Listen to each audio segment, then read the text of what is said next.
Hello friends, আমি এখন আছি মহারাষ্ট্রের পুনের ভীমাশঙ্কর মন্দিরে।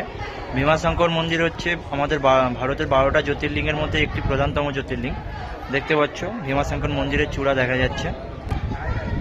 তো আমি সকাল 8টায় বাস ধরেছি, বাট এখানে সব পাহাড়ি উঁচু নিচু রাস্তা, এর জন্য বাস পৌঁছতে পৌঁছতে 5 ঘন্টা লাগিয়ে দিয়েছে।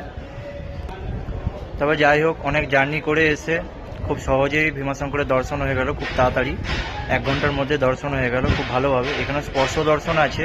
ভীমাশঙ্কর যে জ্যোতির্লিঙ্গ আছে তার গায়ের উপরে জল ঢালা যাবে, স্পর্শ করা যাবে, সমস্ত কিছু করা যাবে। তো খুব মন শান্তি লাগলো বাবাকে স্পর্শ করে। আর ভীমাশঙ্কর মন্দির দর্শনও খুব ভালো করে হলো, মন যেন শান্তি হয়ে গেল। তো এখান থেকে আমি এবার বেরাবো গুজরাটের জন্য। গুজরাটে 2টো জ্যোতির্লিঙ্গ আছে আমাদের, সোমনাথ আর নাগেশ্বর জ্যোতির্লিঙ্গ।